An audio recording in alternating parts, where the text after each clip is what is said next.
Эрхэм сонсогчдод та бүхэнд сайн подкасттай хамт байгаад баярлалаа. Бид танд сайн хөтлөгч, зочид, сэдв, мөн сайн мэдээлэл, бодлого, санаа туршлага, зөвлөгөө зөвлөмж, сайн эксрүүлж, харьцуулалт, сайн судалгааг хүргэх болно. Сайн подкасттай хамт сайн бүхэн рүү тэмүүлцгээе.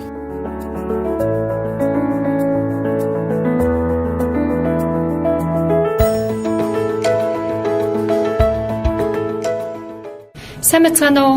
Сайн подкастын чимгээ цэний хоёр байна. Шинэ дугаар эхэллээ. Сайн мэцгаана уу? Зочидтойгоо сонсогчд маань хизээний танил болцсон байгаа.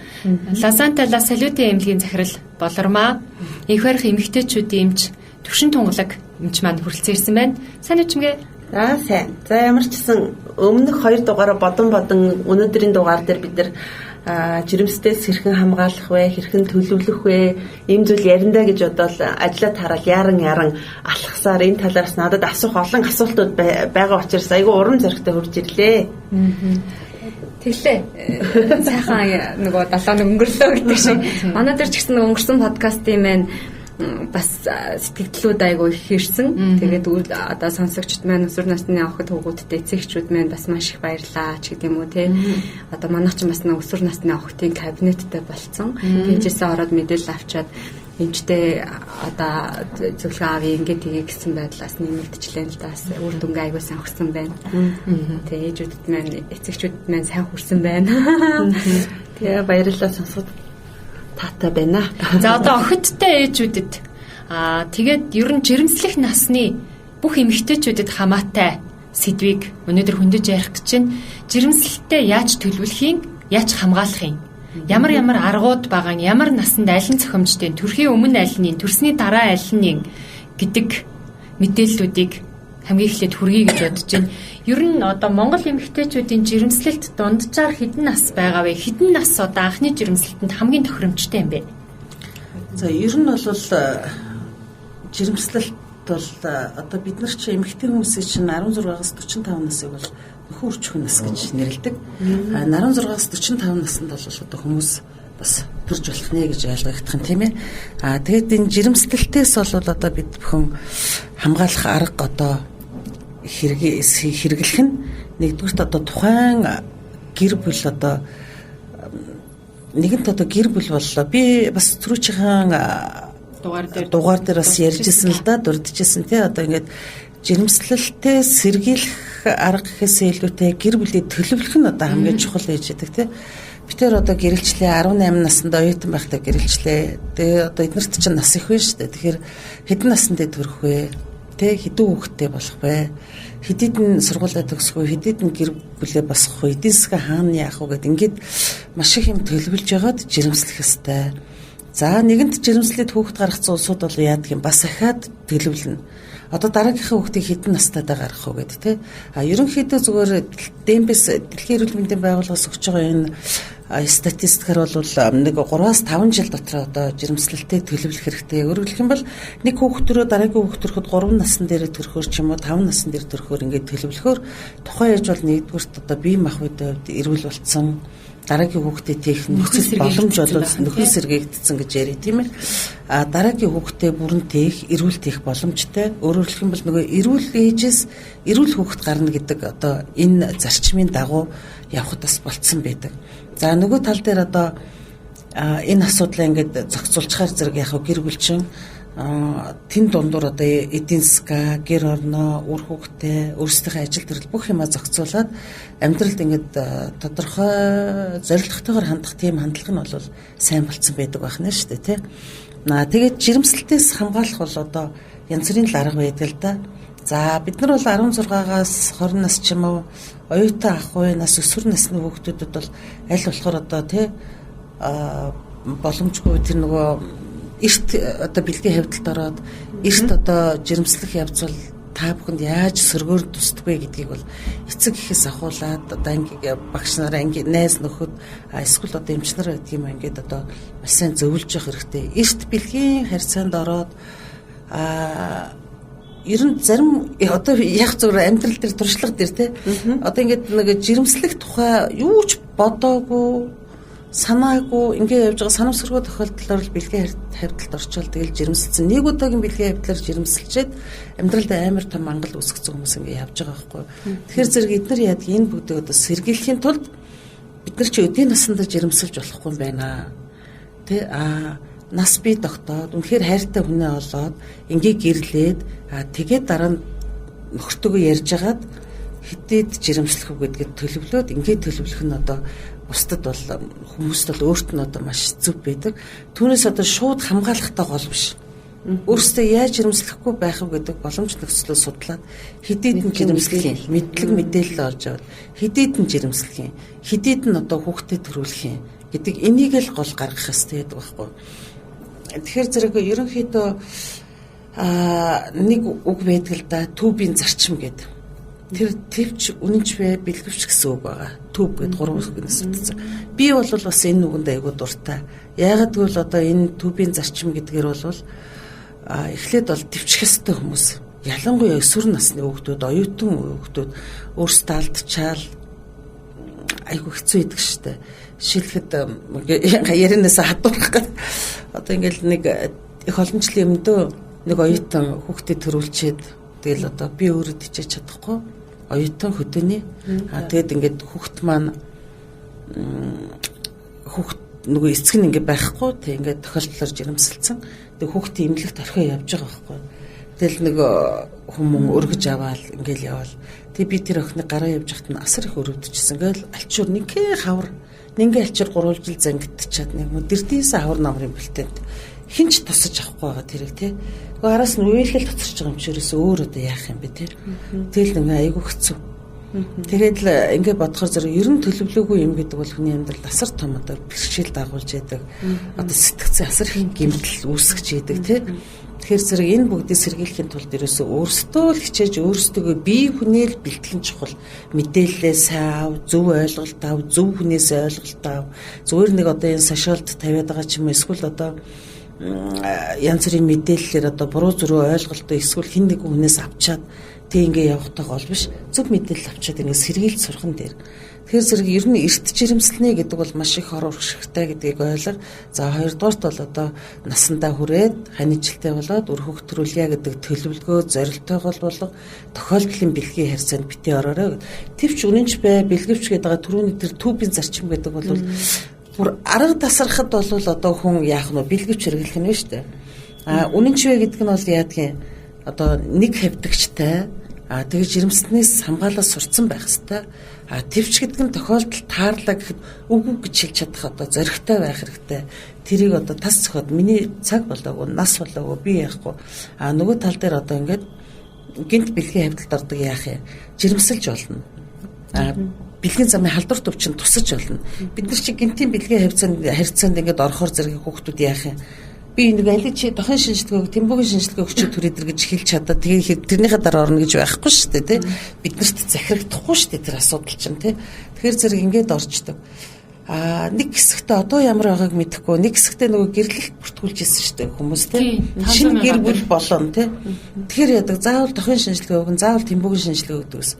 Тэр надад их гоё санагдчихсан. Одоо ерөг сонсогдохын үед ч одоо тэгж байгаа үгүй хоёрыг бол мэдэхгүй. Гэрлэлт бүртгүүлэхэд яг шинжилгээний хариуцлага шаардж байгаа. Одоо бол гэтээ тэр нөгөө 500 мянга өгдөг байхад бол ер нь бол нөгөө тийм шүү дээ мөнгөний авахгүй тохироод гэрлээд байснаас бас үүдэж нөгөө гэр бүл салтын бүрхэл хэсэг нэмэгдээд байгаа юм шиг байна.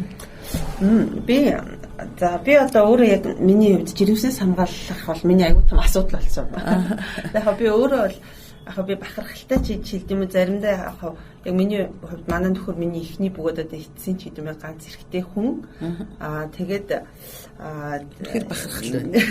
Тэгэхээр яг одоо ингээд нөгөө 4 хүүхэдтэй. Бүтээрийн бэлгийн амьдралд юу айгу эрүүл ингээд байдаг учраас сайхан байх эмэгтэйчдийн эмчилгээний тэргээд нөгөө спрад авахгүй болчиход одоо ерөөсөө миний аюу том өнөр энэ дунд бас нэг дараа яг энэ чиглэлээр бас ярих тэр үед яриа да. Тэгээд нөгөө одоо ерөөсөө үндгийн хизээ боловсрдог. Би өөрөө судлаад үтлээ. Тэгсэн нас явах тусам чи нөгөө жил болгон боловсрох нь бас багасаад энэ тэр янз янз жилийн сар болгон боловсрох нь багасдаг энэ тэр гэдэг юм. Тэгээ би нэг яг сарын тэмдэг ирэхээс өмнөх 14 хоногт ер нь бол яг анагаахын шинжилгээ ухаанаараа өндгийс боловсроод тэгээд одоо 90 бэлгээс чинь 72 цаг хүртэл одоо тэр хугацаанд ингээд тооцоод байгаа байхгүй. Тэгээд одоо яг нэг календараар эхний ээлжинд эмчилгээтэй ямар ч хэсэн ингээд нэг спрал бол янз бүрийн хэрэглэхгүй явж байгаа. Энэ үедээ би жирэмснээс хэрхэн хамгаалах вэ? Би тэр одоо бэлгийн харилцаа явуулахаар ерөнхийдөө ингээд байнга хэвийн байдалд ордог. Тэгээ мэдээж одоо бэлгэвч хэрэглэх үе байна. Хаяа би өөр болохоор яг одоо бас бэлгэвчгүй тохиолдол ч гэсэн энэ үедээ ингээд аюу стресстэй байгаа байхгүй. Яг бэлгэвчгүй үедээ одоо бэлгийн харьцаанд ингээд орчихор яана жирэмсэлчих вэ гэдэг айгаас хамтраад нөгөө таашаал мэдрэмж айгу муу аваад айгу хэцүү дээ шүү дээ. Тэгэхээр зэрэг тийм одоо асуудалгүйгээр л одоо энийг зохицуулах хэрэгтэй л дээ. Тэгэхээр зэрэг ер нь бол эмэгтэй хүн бол насан туршдаа бол нэг 400 мянган өндгийс бол биес нь ялгардаг гэж байгаа. За тэгэхээр зэрэг тэр өндгийс нь бол сарда одоо хэдэн ч өндгийс ингээд үүсээд нэг нь ингээд томроо 4-5 өндгийс ч юм үүсээд нэг нь одоо томроод ингээд гараад тэр нь бол одоо ирвэлгээстэйг нийлхэр жирэмсэлдэг ч юм уу байж бол нөгөө үлдсэн дөрөв нь одоо бидний хэлээр бол нэг сөнөрх гэдэг нэг юм явагдаад одоо тэгээд нэг тэр нь ингээд үлдээд хатин гаршаад тэгээд ингээд алга болдог тий. Тэгэхээр зэрэг энэ процессор бол яг сарда нэг удаа өндгийс ялгарна. Яг тэр тохиолдолд таарчих юм бол ямар ч хүн жирэмслэнэ. Дээхний үед бол яг нэг одоо календар гэж ярьдаг л да бид нар ярьдаг тий. Одоо сарын тэмдгийнхаа мөчлөгийг жишээлх юм бол 28 хоногтой хүн байвал 3%-аагаал нэг дундаа 8 эмчээд тий одоо юу вэ хэд хоног онож чинь. Тэгээд 30 хоногийн мөчлөгтэй хүн байвал 10 арна тий. Тэгээд голын 10 хоногийн дээр л одоо жирэмслэх магадлал нь айгүй өндөр гэж үздэг учраас бэлгийн харьцаанд бол орж болохгүй. Энэний хоёр талд бол одоо орох нэ гэж ойлгох нь шүү дээ тий. Эхний сүүлийн 10 хоногтой орё гээд голын 10 хоногоо хорих нь. Тэгтэл богино мөчлөгтэй хүмүүс бол тэрнээс илүү 21 хоногтой байвал одоо яадаг чинь тий 7 хоног ч гэдэг юм ийм байдал үүсгэнэ шүү дээ. Тэгтэл одоо бол бас нэг гоё юм байгаад байгаа нөгөө өндгөн эс ялгарч байгааг мэддэг аварм тест гэж байгаа байхгүй. Одоо бид нар жирэмсэн болж байгаа үегээ тест үзэн шүү дээ тий. Тэр шиг өндгөөс ялгарч байгаа үегээ тестээр үзэн байгаа тий. Манай Монголд бол харьцангуй хямдхан байдаг шүү дээ тий.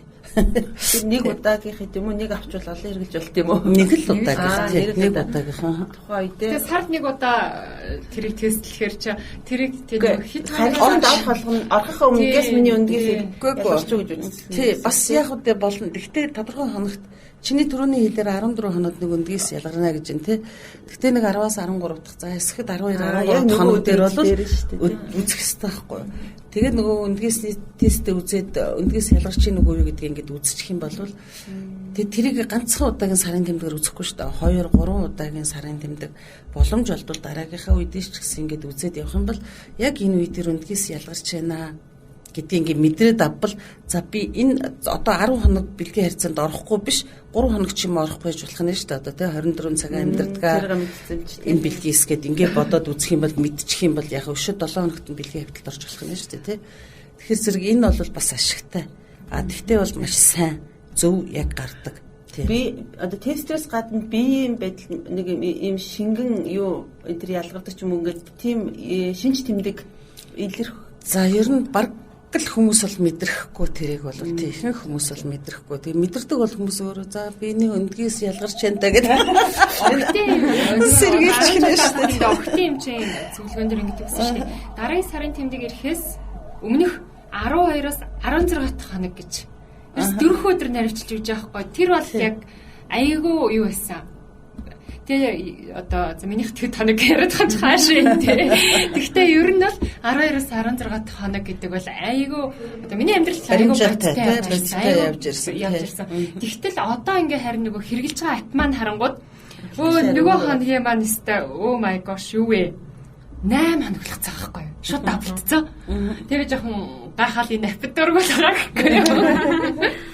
Энэ аппликейшнд яг ингээ нэг ovulation day гэдэг. Яг л нөгөө юм чи хэлдгээр доктортой тэрийг ингээд чинь нөгөө өөр дээрээ сайн ажиллаад бол бас тодорхой хэмжээгээр өөрчлөгдөн нийтж ууж байгаа орчин сэтгэл санаа тий. Ерөн сарын зөндөө юмнаас аюултай учраас одоо тэр үеийнхаас жам хүртэл бүх юм шинжлэгдээд штеп. Хүний хөгжил хүртэл одоо биеийн бүтэц хүртэл хөгжил нь ингээд өөр болоод штеп. Тэрнтэй адилхан ингээл үзэл доктортай байж ядаж нэг одоо ер нь тийм байлдвартай байж байгаа. Тэгжээж одоо яг өөртөө энэ хоногуд юм бэ гэд одоо хэцэгийг хэлдэг шиг тэгээд докторчхна шүү дээ тий. Жирэмслэлтээс хамгаалах аргууд гэхээр зэрэг ганц одоо энэ календарын арга чиш энэ овуляшн тест үзэхтэй ч гол биш тий. Бас одоо спираль тавьж болно, суулгаж болно тий, бэлгэвч хэрэглэж болно гэд яг 24 цагийн тий 72 цагийн нөгөө им ууж болно тий. Гэх мэтчлэн ингээд харин дааврын юм бас байдаг шүү. Байгаа шүү дээ. Тий, имийн хэрэглээ байна. Өөр яг одоо сүүлийн үеийн ямар гоё арга байна. Шинэ гарсан технологи одоо хамгийн сүүлийн үеийнх нь надад энэ өндөрчний овуляшн тест л энэ да тий. Одоо тэрнээс цаашхын бол дааврын им 30 хоногоор уугаад байдаг им ер нь ямар гаж нөлөө сөрөг нөлөө тархалуулдаг шүү дээ. Үгүй байхгүй. Ихэнх хүн бол одоо яг биеийг тэр имийг хүлээж авч байгаа тухайн хүний бие махбод л яа түүнээс маш олон хүүхнүүд бол одоо энэ дааврыг бол хэрэглээд явж байгаа. Зүгээр л захын хүнээс асуудал хэрэглээл явж байгаа гэж байгаа. Гэхдээ тэр болгон бас тархалахгүй л дээ. Тий. Чи яг үзүүлэлт нь яа дээ. Тэр нэг өндгийн эсийг дарангуулад боловсруулах зочд юм. Ерөнхийдөө өндгийн эсийг дарангуулна. Гормоны нөлөөгөр гэж байгаа. За, спираль тавилаа гэхэд чи механик байдлаар дотор нь умаа хүндэт өндгийн эсний гүйж орж ирэхийг хорж байгаа гэсэн үг шүү дээ тий. Гүйж орж ирэхийг. За одоо яг амсрын ч гэж ярих юм байна гэж умаа хүндэт суулгачж байгаа. Тий. Суугнаас наашаага нэг орж ирэх тэр замыг хаачиж байгаа байхгүй. Тэгэхээр эр бэлгийн эс орохыг нь хаагаад байна. Үгүй яг эр бэлгийн эс ингээ яв умаа хүндэд ороод ерөнхийдөө эр талын л ярил бас зүгээр шүү. Ингээд умаа хүндэд ороод ирэхэд нөгөө механик хөдөлгөөнөөр тэрий ч одоо бас тодорхой хэмжээгээр үргэлжлэн давшуулахгүй саатуулж байна тий. Саатуулна. Бас алгуулах ч шүү дээ. Миний зүгээс бол нөгөө л нэг өөрийнхөө биеийг л мэдэх гэдэг юм ойлголт тий. Багасаа миний биений мэдэн настай дээрсэн ямар мөчлөгтэй эсийн төрсний дараа яаж байгаа юм ч гэдэг юм уу тий. Энийгээ мэдэх тэгээд өөртөө яг л тохиромжтойгоо сонгох. Тий. Эмчтэйгээ нөгөө доктортой эмчтэй үзүүлдэг нэг эмчтэй байдаг дотн тэр эмч бол бас тодорхой хэмжээгээр хүн бол өөрийнхөө биеийг 100% мэднэ. 100% мэддэг болохын тулд хичээх ёстой. Тэгтээ доктортой эмчтэй доктортой үзүүлснээр өөрийнхөө биеийн ядаж нэг 30-50% мэддэг болчих юм бол хамтдаа одоо төлөвлөлт хийгээд тий өөртөө гарч байгаа ямар нэг юм жирэмснээс хамгаалах юм хэрэглээ юм бэлтгэл одоо тэр спираль хэрэглээ гэхэд энэ таарж ин таарахгүй байна тий энэ хэдийн хугацаанд даван туулах хэрэгтэй ингээд яг хөө миний хувьд бас бодохоор би өмнө нөгөө төрснийхаа дараа юуны булганы суулгац хийлгэжсэн байхгүй тавилж ирсэн. Тэгээд тэгэнгუут л нөгөө асар их бас нэг юм асуудлууд ирдэг тий хямрал ирдэг. Тэгэнгუут хаалаа бүдүүрдэг гэдэг ч юм уу тий юм өөрчлөлтүүд яг хоо манай аймгийн хувьд миний хувьд бас яг нөгөө тухайн балармаа гэдэг би хүний бас л адилхан залуу ээж тий залуу эмэгтэй эрүүл мэндийн салбартаас нэг хувьсэл шинжилэл авчираад дандаа нэг юм Францтай гадны орнуудын судалгаануудыг илүү их сонирхдаг хамтарч ажилладаг эмчнэрээ аваад одоо 16 оноос хойш асар олон юм сургалтуудад аваад явж ин ч юм уу те тэр болгон дээр бас л бүхэл мэдэх ёстой бүтцээс нах боллоо тархины бүтц бие антом арцэг оруулын булчингийн антом бүтц уялдаа холбоо мэдрэлжүүлэлт одоо гэл бүх юмаа үзжил яваам л да би. Тэгээд ингээд бодохоор тэр хүмүүсээс хүртэл өөрөө Франц эмчэд бие үзүүлээд тэ өөрийнхөө бүхэл нөгөө амьдралын түүхийг яриад ингээд яаж хахад дараа нь ингээд нөгөө сулгас тавиулаад 2 жил болоод авалж ирсэн. Тэгээд дараа нь би спираль тавиулж ирсэн. Нөгөө юуны умансар дээр спираль тавиулж ирсэн. Тэгээд яхад эхний 6 сар амар асуудалтайсан байхгүй спираль тавиулаад. Тэгээд би яг 5 дахь сар дээр Франц эмч Монголд ирсэн 8 сард би за би ер нь дандаа л өөр хүн үзүүлээл энэ хүнийг энэ хүнд тэр хүнд хүмүүсээ үзүүлээл ингэдэг байсан. Өөр асуудалгүй юм чинь их за яг 30 минут ч гэсэн 1 цаг ч гэсэн өөр хүнд тусалж игээл үзүүлдэг. Тэгээд сүултээ миний нөгөө жирэмснээс хамгаалах нь асуудал жоохон бэрхшээлтэй байдаг учраас гэд үзүүлсэн чинь ерөөсөө ингэ 6 сармаар харах хэрэгтэй байлээ л дээ. Нөгөө хүний биед ямарваа нэгэн зүйл чинь тасн зохицох гэдэг хугацаа байдаг. Тэр хугацаагаа даван туулахгүй ээжүүд эмэгтэйчүүд энэ надад таарахгүй байна гэл тэ өөрчлөлт өгөөл эсвэл ингээд жоохон дааврын өөрчлөлт орчингууд хоолны апдейт нь өөрчлөгдөл өөртөө хоолоо айгүй цензур гэддэг болоод харлаад ирэх бол энээс болж ингээл нөгөө юм руу айгүй буруутгах те ийм зүйлүүд л асар их байдаг юм шиг үлээ.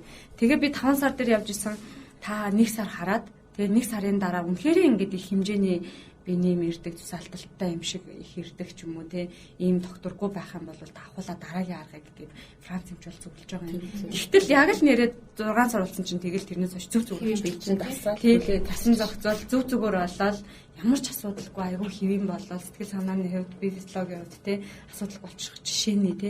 Гэтэ мэдээж бас энэ нөгөө манайхан гэхдээ айгүй сайн судлахгүй болвол одоо энэ спираль дээр ч гэсэн айгүй олон төрөл шүү дээ. Зис гэж байна, мөнгөжүүлсэн гэж байна, алтчуулсан гэж байна.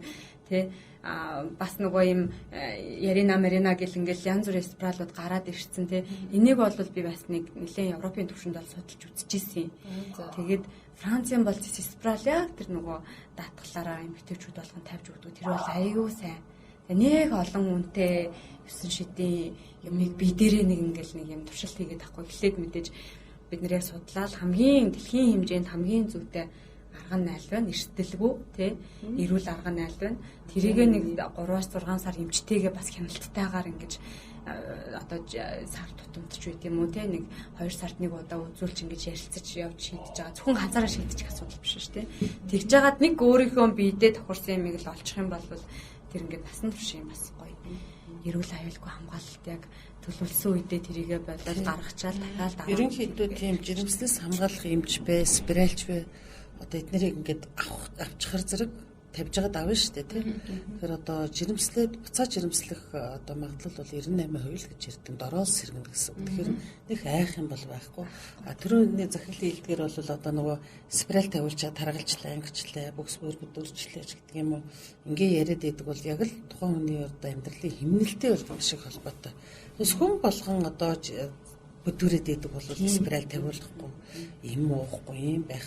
Гэтэл бол ядгүй эмээр хамгаалдаг спиралаар хамгаалдаг улсууд бол маш олон байгаа тийм. Спираль бол надад бол санаа дамжиж буруу мэдээлэл авдаг шүү дээ. Нэг хүн одоо жишээ нь өөр шалтгаанаас болоод таргалж одоо сэтгэл зүйн хүртэл болж таргалж шүү дээ. Сэтгэл санааны хувьд асуудалд орчхоор эсвэл амар хоолойчдаг, цоочдаг, ходоод нагшчдаг, эсвэл амар их юм мэдээж чихэр мэхэр шоколад идэх. Жоохон эрх хэмжээ нь ихсэжсэн үү? Янз бүр. Тэгээд тэр чинь хүн хүнийхээ онцлогоос хойш нэгдүгürt одоо бас спираль тавиулахад манайхан чинь нэг гүйжчил тавиулчих юм бодоод байдаг. Тэгэл нэг бас бэлтгэх хэрэгтэй байхгүй юу? Нэгдүгээр сэтгэл зүгээ бэлдэнэ. Хоёрдугаарт одоо ямар спираль тавиулах вэ гэдгээ сонгоно. Нөгөө тал дээр гэр бүлийнхэнтэйгээ яриад би одоо өдөн жил спираль тавилаа. Хоёулаа хүүхдэд өдөн жилийн төлөвлөгөөтэй ингээ гаргахаар ингэлээ. За тэгээд ингээ спираль тавиулах боллоо гэхэд ч одоо ямар спираль тавих уу гэдгийг түрүүний хэлснээр нөгөө мөгжүүлсэн, алтжуулсан одоо зэстэй гэж ярьж байна те. Манай Монголын хувьд бол маш олон жил одоо би гэхэд бол одоо тэр спиралийг бол маш олон одоо хүнд бол тавиал одоо ингээд нөгөө голцоо зэс спираль тавьж исэн. Тэр бол ерөөсөө муу юм байдаггүй. Айгуу сайн үр дүнтэй байж байдаг. За сүүлийн үеийн алтжуулсан, мөгжүүлсэн гэдгийг ч бас мэрсэр тавьж лээсэн. Гэхдээ ялгааных харагдахгүй л байгаа л да. Яг хөө тэгээд бас сайн тал байдаг л байх л та тий. Гэж бодож байна. Тэгээ нөгөө гэр бүл ер нь энэ жирэмслэлтийг төлөвлөх тий. Тэгээ үүдээд энэс болон асуудалтай төлөвлөөгүй байдлаар хамаг ажиллаа нуур харч стресстэй байдаг. Эсвэл нөгөө өөр хүндлэлт хэлэхээр эргээд би болон сэтгэл зүйд гарсан ажил. Гэр бүлэрээ л төлөвлөх хэрэгтэй. Энийг бас хандаа хэлэх хэрэгтэй, айр дайлах хэрэгтэй. Яг энэ одоо юуны хонлогийн арга байлаа гэхэд яг тэр хугацаагаа мэддэг тий. Тэр энийг сонсож байгаа эрэгтэй хүн ч гэсэн ер нь Европын орнууд бол юу гэж боддог вэ гэхээр Европын залуучууд эмэгтэй хүний бие физиологийг амар сайн мэддэг байхгүй юу? Ерөөсөө эхнэрийнхэн биеийг бараг тий өөрийнх нь биеэс илүү бараг ингээд судалсан, мэдсэн тий. Эргээд энэ юунд хэрэгцээтэй вэ гэхээр энэ хүний бие гэж ерөөсөө бодож болохгүй. Эхнэрийн бие гэж бодож болохгүй.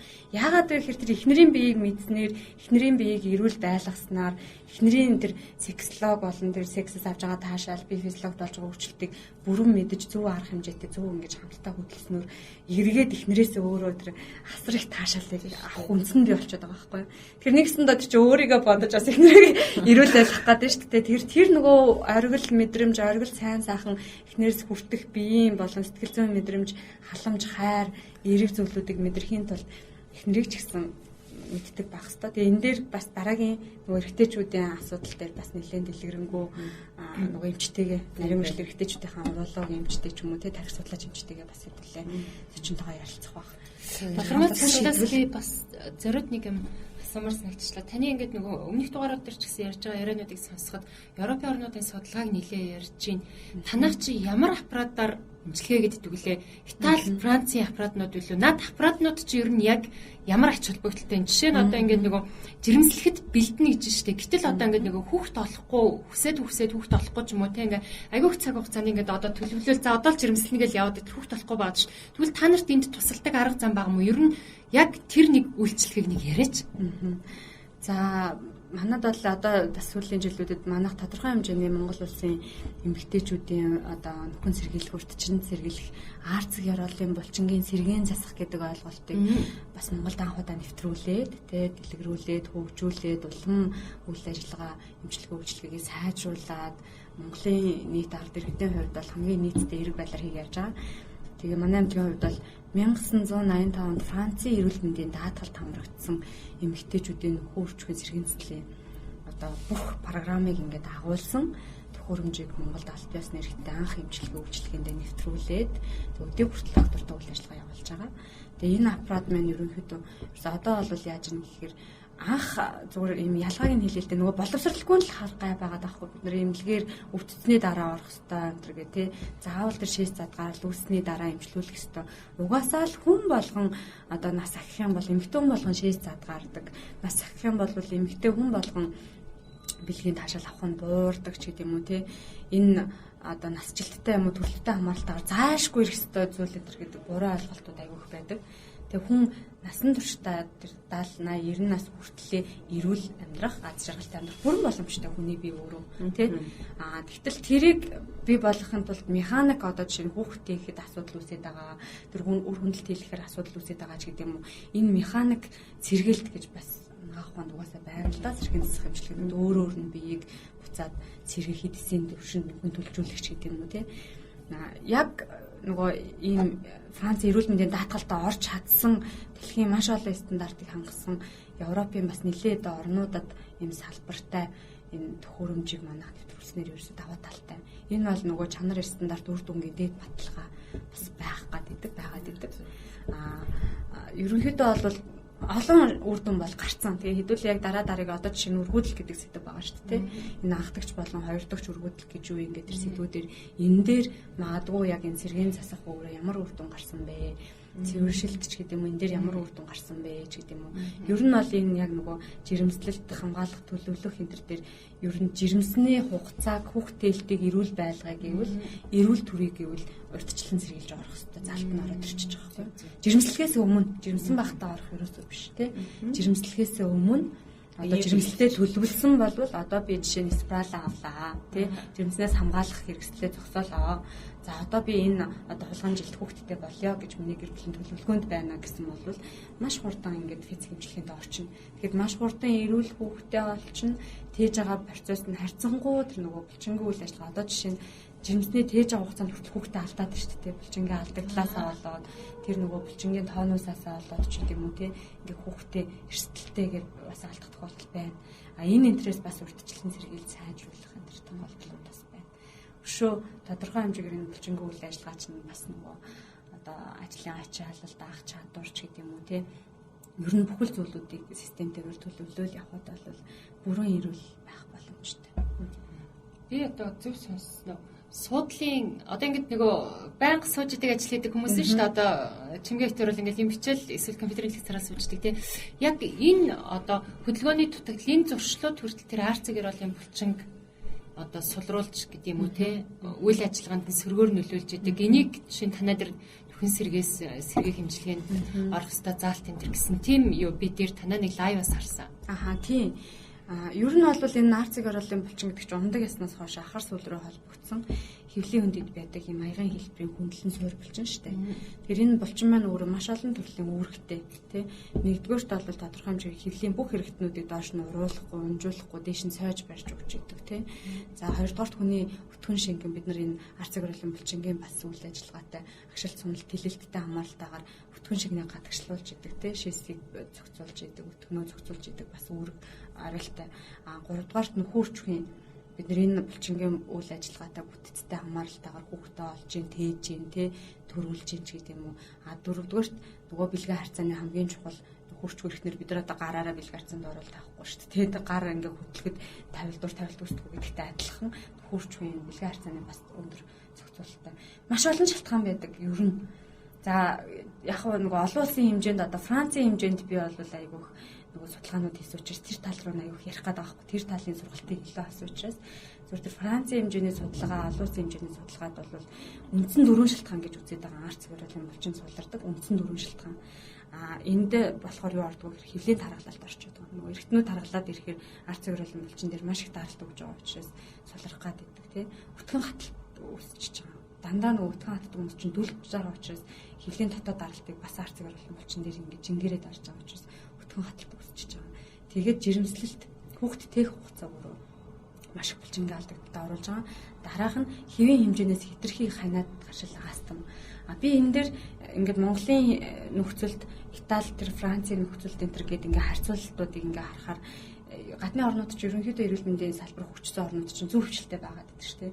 Улсаас нь нийгмээс нь хүртэл зөв хвшилтэй байлгахын тулд одоо 0-ыг зөв стандартчлаа хүчиж чинь зөв одоо сул дурыг хүртэл бий болгоч чинь ингээд Францд явж байхад би харж ирсэн байхгүй. Та манай эмнэлэг дээр очиод хараарай.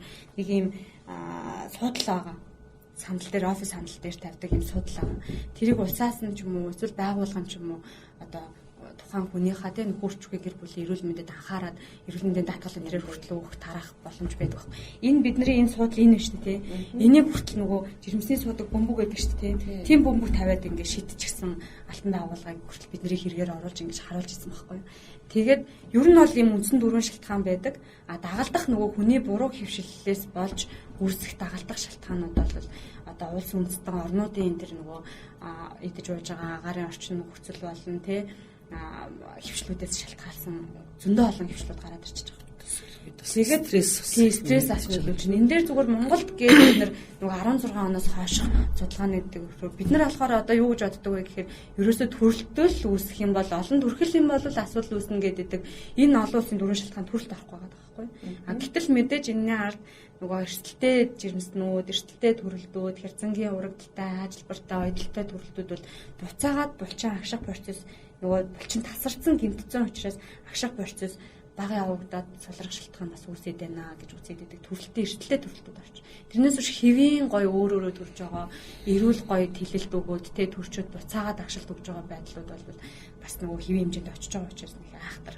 Зарим тохиолдолд хүмүүс өөрсдийн хүсэл дээр яажад нөгөө би тэгдэг байхгүй завж олсон мөнгөөрөө завлан худалдаж битгий аваач гэд тэ би хийсвэрт орноо та хийгээд өгөөч гэдэггүй чи өөрөө түргээ юмч зөвлөд тахт чинь л сая 500 сая төгрөгөөр өөрийнхөө хамаг булчин тастуулаад зүг зүгээр хүүхдийг төрүүлэх жишээний тэгэл өөрөө ард нь хэдэн жил завах жишээний байгаад байгаа байхгүй. Иймэрхүү зүйлүүд Монголд ажиглагдаад байгаа зүйл хүртэл одоо корсет тий нөгөө бид нар дээр үз савыг дороос нь дээш нь сойдог байсан болохоос биш бэлхүүсийг нарийсах гэж одоо сойлт хийдэггүй байхгүй.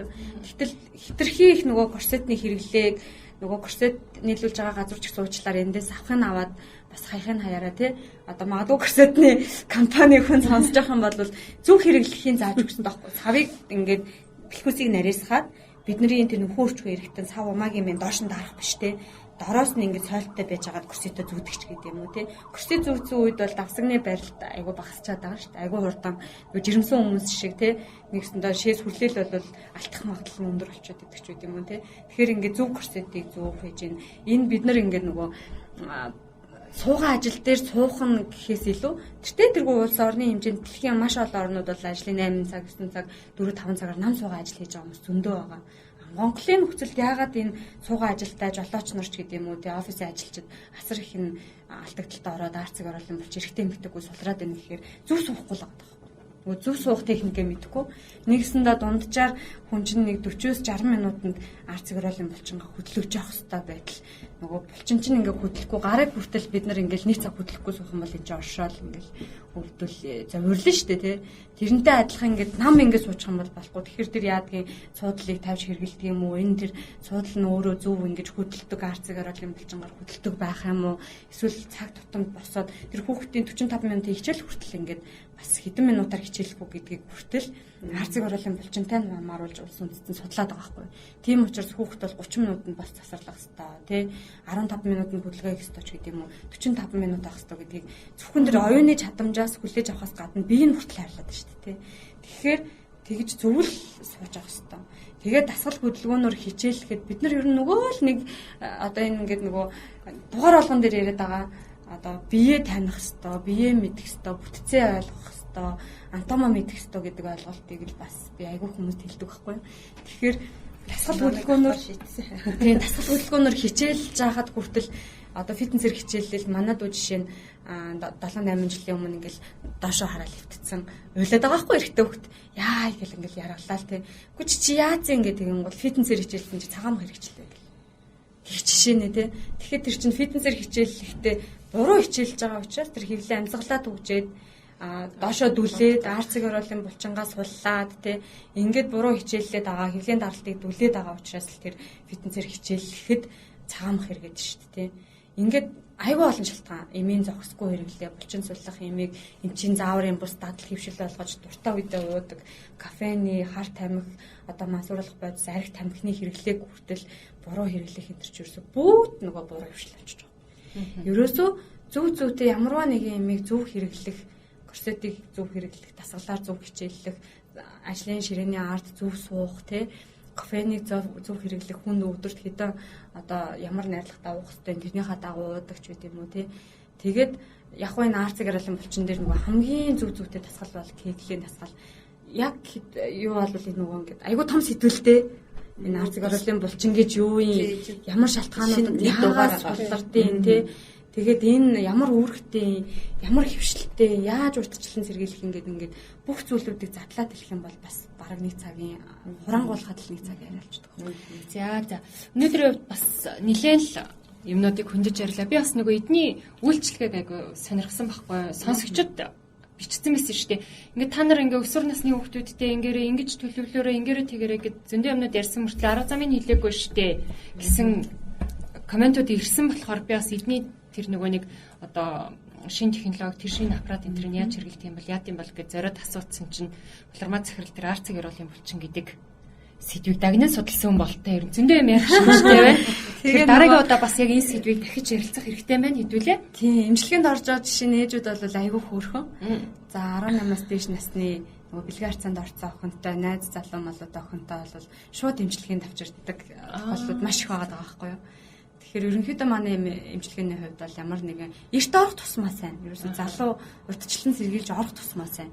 Хүндрүүлсэн хань бас дөнгөж төрснийхөө дараа бас нэг тийм сар гарan болоод орж байгаа улсуудын нэг 2 сар болоод орж байгаа улсуудын ер нь эрт орох тусмаа шүү илүү үр дүнтэй байдгийн бэ гэдэг нь бас амьдрал дээр одоо ингээд эмэгтэйчүүд үзэх явцад бол харагдаж байна л да. Тэгэхээр одоо тэр агшилтыг бол одоо эртэл агших хэрэгтэй. Хичнээн цаг хугацаа өнгөрсөн хэдэн жилийн дараа болгочоод орчоод эсвэл хэдэн жилийн дараа кегл дасгалтаач ордог юм гэснээс эрт ороод ирээдүгээс сэргийлэх хэрэгтэй. Одоо түрүү захирал ярьжлээсэн л да нөгөө хэцүү хань хожим хөгшин босон ханьчсан одоо ингээд өтрээ амжих тэгээд нөгөө шулуун гэдэг центр урвж гарах давсаг унжих умаа унжих энэ ийм эрсдэлт бол өртөхгүй тул эртнээсээ одоо сэргийлэх ёстой гэдэг ийм асуудал байгаа. Тэгэхээр заавал тэрийг болцсон хань одоо хаалгаанд орох уу яах вэ гэж гүөхтэй биш. Болоог байхад нь яаж сэргийлэх вэ? Ирээдүйд одоо яаж одоо ийм умаа өтрээ хярзан юу унчихгүй одоо байх ёстой вэ гэдэг ийм асуудлыг бол одоо эртнээсээ бодож төлөвлөхөд одоо чухал хэрэгтэй юм байна гэж ойлгогдод байгаа. Зөвхөн амьдрал дээр ярихад бол одоо бас миний практикт ч гэсэн тохиолж ирсэн их олон жилийн өмнө л доо тэгэл одоо л харьцангуй гайгүй болсон юм шиг байна. Одоо умаа намжаад өтрийгээр бүр ингээ гараад ирсэн. Улаан ялуу болцоо одоо тэгэл ингээл бөө идэ бэр болсон ингээ явж идэг. Тэгэл одоо нөгөөх нь аавн штэ хаалгаа яаж аавн те ийм хэмжээнд өөрсдөө ч одоо ичид зовдөг ч юм уу тэрийг нуучдаг ч гэдэг юм өөр хүүхдээсээ ингээ явж байгаад хэцүүцэн 70 80 хүрсэн улсууд бол байж идэг.